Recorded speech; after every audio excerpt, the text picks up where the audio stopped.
Hello, everyone, and welcome to the premiere Q&A for An American Pickle. I am so excited to moderate this conversation with the filmmakers and star. Let me welcome these guys that are here with me right now. This is, of course, Seth Rogen, who is the star and producer. We have Simon Rich, the writer. We have Evan Goldberg, producer, and we have Brandon Trost, the director. Simon, I'm going to start with you because this is your brainchild. It started from a short story, correct? Yeah, it started from a very autobiographical story that I wrote for The New Yorker. And it's just based on my own experience growing up as the descendant of a bunch of incredibly hardworking, disciplined Eastern European Jews who immigrated to the US with pennies in their pocket and had all sorts of insane hardships that they overcame. And my life in comparison has been incredibly easy. I always felt a huge amount of self-loathing and guilt because they sacrifice so much and I so often take it for granted. And I always in the back of my mind thought if they saw me in present day and saw how frivolous my life was compared to all sacrifice that they endured, they would probably hate me and possibly even want to beat the shit out of me. And that was really the genesis of the story. Wow, there is so much to unpack there about you as a person. Like the same thing I could say for me, probably. Like, I don't know, going back to 100 years, they'd be like shocked that we had a Black president, but also be like shocked that I spend half my day on YouTube. So I get it. I really liked that about this. So this one's for you, Seth. Basically, I found out that your hatred for prosthetic beards made this shoot incredibly difficult and complicated. So you want to tell us why you did that? Yeah, I just think they look bad. You watch Avengers Endgame, and the worst looking part of a movie with like interdimensional warfare is Thor's beard. Like that goes to show how hard it is to do a convincing fake beard. Is they can better do thousands of portals with thousands of characters emerging through them than they can one man's fake beard.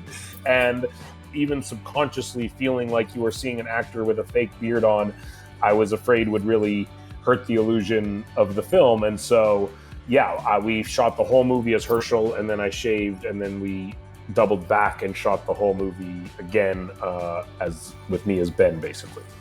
Brandon, on your side, like, was it a lot of like still shots on set? Like, how did you do it? Was there someone in particular you wanted to act against Seth for all of those? Just the whole process was it was monumentally difficult. It was really hard to do. I mean, just for something as simple as like the two of them walking into an apartment and just like saying, "Hey, how's it going?" Like took storyboards and, visual effects budgeting and 10 meetings just to figure out how to get, two guys to stand next to each other.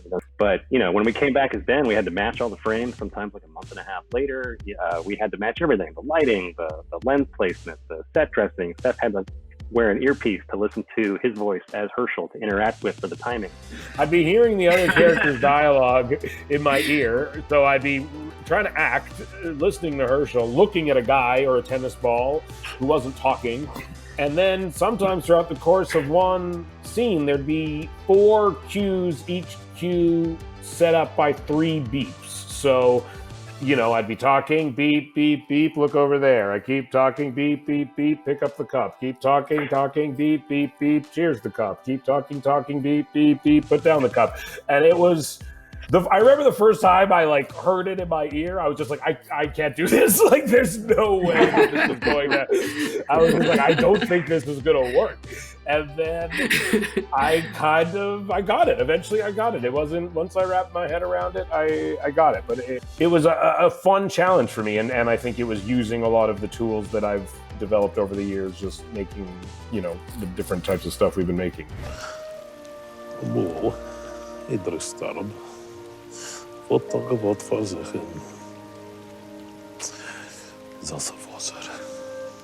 Seth, did you know any Yiddish before the movie? And what was it like processing all the Yiddish? I did not know Yiddish was around. It was spoken in my household. My grandparents spoke Yiddish. They mostly swore in Yiddish and said terrible things to one another that they didn't want me to understand. In Yiddish, Yiddish was largely a language based on profanity and insulting other family members. From my, and a lot of Jews could probably relate to that.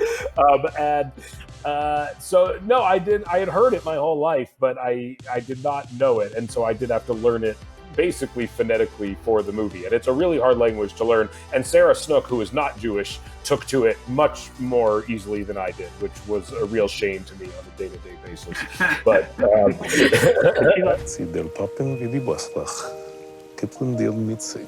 Als mensen zo gaan wie wir reden, wordt men gemeend als wir zinnen misschien. All right. Well, again, I want to thank you all so much for watching. And again, I want to thank the filmmakers of An American Pickle. My name is Jacqueline Coley. Thank you guys so much.